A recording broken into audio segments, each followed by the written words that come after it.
Duel Corp has just undergone its final playtest, and I must admit it's not exactly what I was expecting. However, that might not be a bad thing if this sort of game is your cup of tea.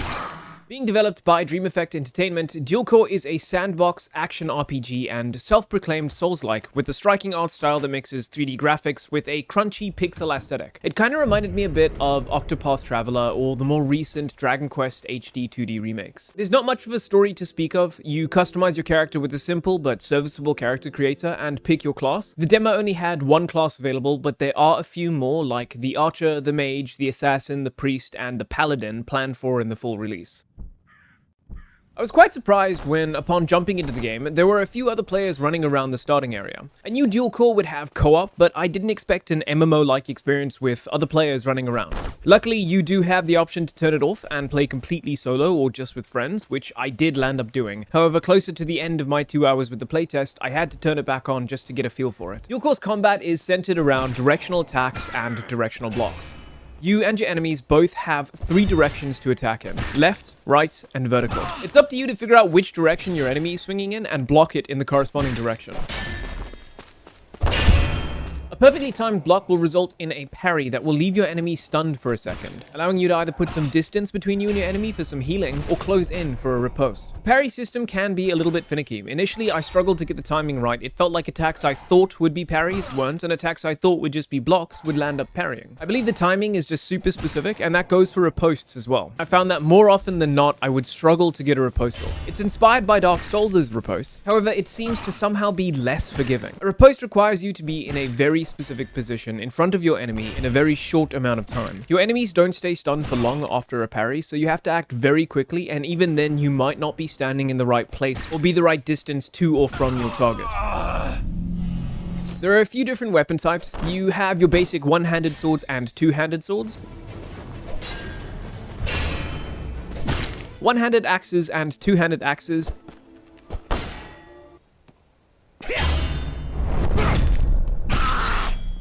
daggers, and bows.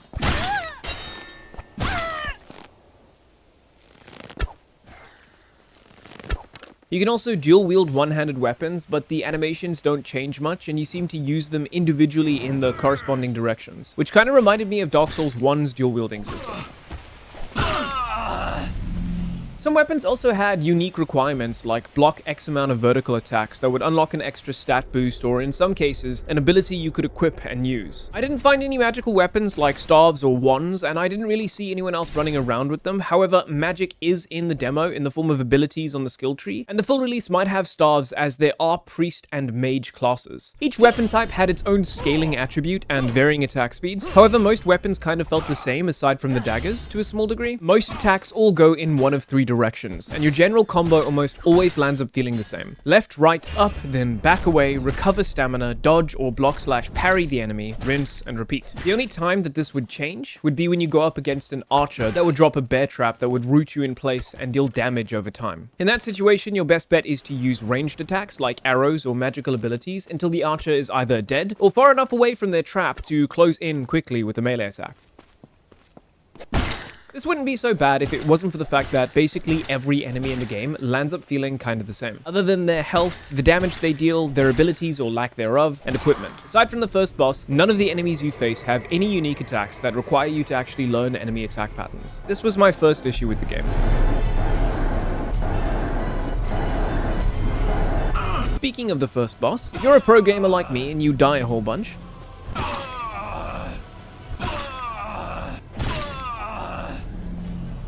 the game will spit you out close to the exit of the first area, kind of recommending you leave instead of throwing yourself at the boss and dying repeatedly. If you do that, you'll be greeted by an overworld that's much like Mount & Blade in style and function. You have various patrols riding around, peasants traveling between towns, princes being escorted between castles, and bandits that chase you on sight and will initiate combat if you come into contact with them. The peasants, princes, and patrols roaming around are all affiliated with one of the game's factions, and if you choose to fight them, you will be penalized in reputation. This might affect your ability to use their services in the various towns that they run. If you do something that upsets the locals, you can always pay your fine and you should be good to move around. The towns and cities in Duel Corp reminded me a lot of Mount & Blade. They're quite small and feel a little bit randomly generated, but they are filled to the brim with NPCs going about their lives, and if you walk into their houses uninvited or pull out your weapon in town, this game has a manual sheath and unsheath system, and it is beautifully animated. They're likely to call the guards on you. It can be a little goofy though, as there was a moment in which NPCs would constantly wander into a restricted area that prompted the guards to fight them. However, one of the guards struck the other guard in the scuffle, and that caused them to fight each other while trying to chase down the NPC.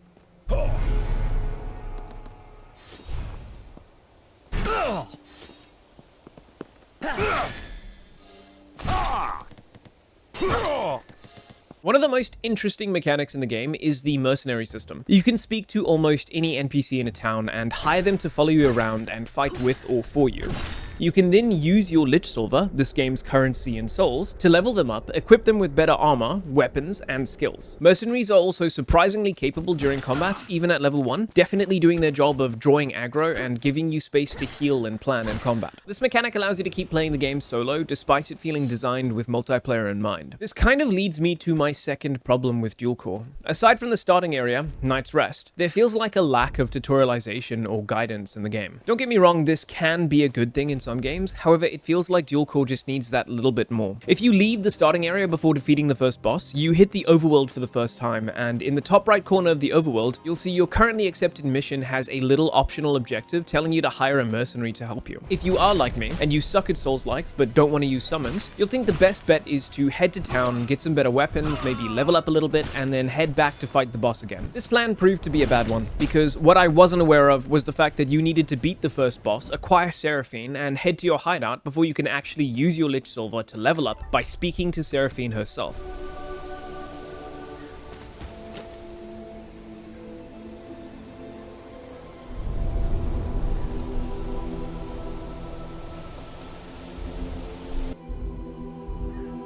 Thus, I spent roughly 45 minutes running around talking to everyone in a bunch of different towns, trying to figure out how the heck I could level up.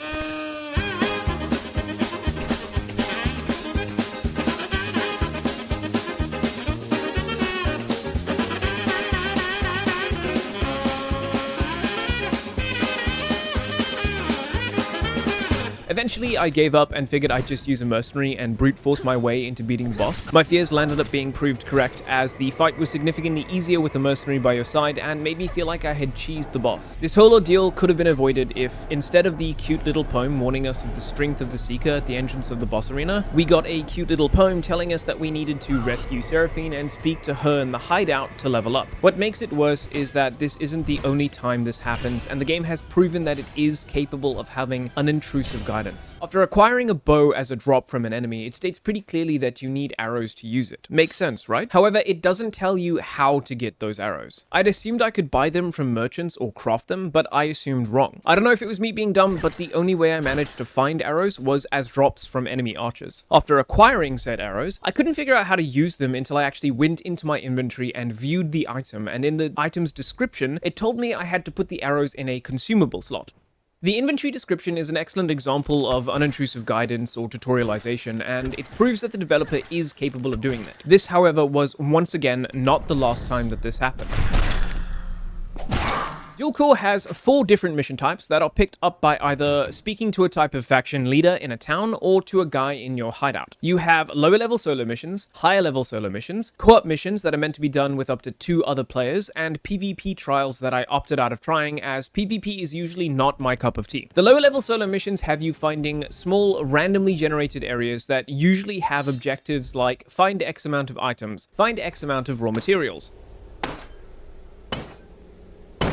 kill X amount of enemies or kill X amount of elite enemies. Elite enemies are basically the same as normal enemies, except for the fact that they have more health, better equipment, sometimes use abilities like shooting a fireball or spinning in a whirlwind, and deal a fair bit more damage. The higher level missions are basically the same thing, but enemies are stronger and areas are more crowded. The co-op missions are again roughly the same, but this time enemies are even stronger and areas are even more crowded. The difference being it matchmakes you with other players to offset that. I think you're beginning to see a pattern here. I had hoped that the main missions that this game calls the campaign would offer a reprieve from this style of mission design. However, I was sorely mistaken. Campaign missions were primarily complete any contract with any faction, reach level 3 with the help of Seraphine, learn a new skill by using the skill tree, find a blacksmith to improve your weapons, or acquire 500 lich silver. Basically just telling you to engage with the game's mechanics without actually telling you how to. This came to a close when the final nail in the coffin reared its ugly head. After acquiring 500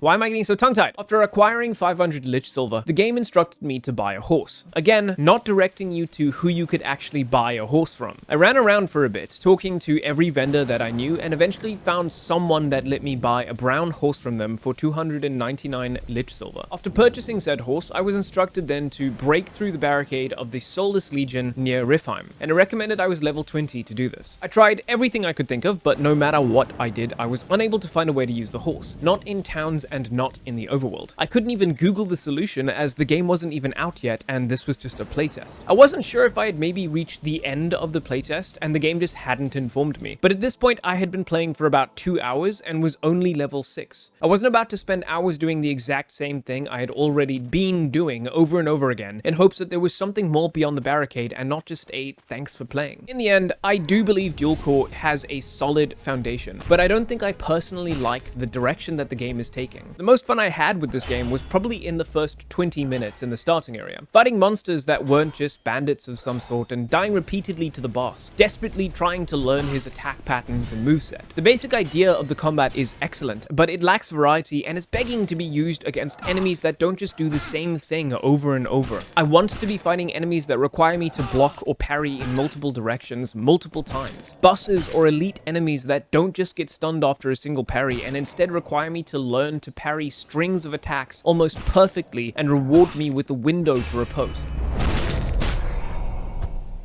Don't get me wrong, if you enjoy games like this, then all the power to you. But to me, it feels like Duel Corp greets you with a Souls-like taster and then reveals itself to be a sandbox MMO action RPG main course with no substance aside from seeing the numbers go up. This has surprisingly been my most negative first impressions yet, and I'm still new to this whole reviewing games thing, but I still don't believe Duel Corp is a bad game. It just feels confused and lacks variety, but of course, that's just my opinion. If you're interested in Duel Corp, you can find the link to the Steam page down in the description below, along with their various social media pages, so you can share feedback. Whether you agree with me or not, go show the devs some love. Wishlisting their games always helps devs gain traction on Steam and allows them to get a larger pool of data and feedback. And if you enjoy this kind of content, demo and playtest first impressions, consider leaving a like on this video and subscribing for more content like this.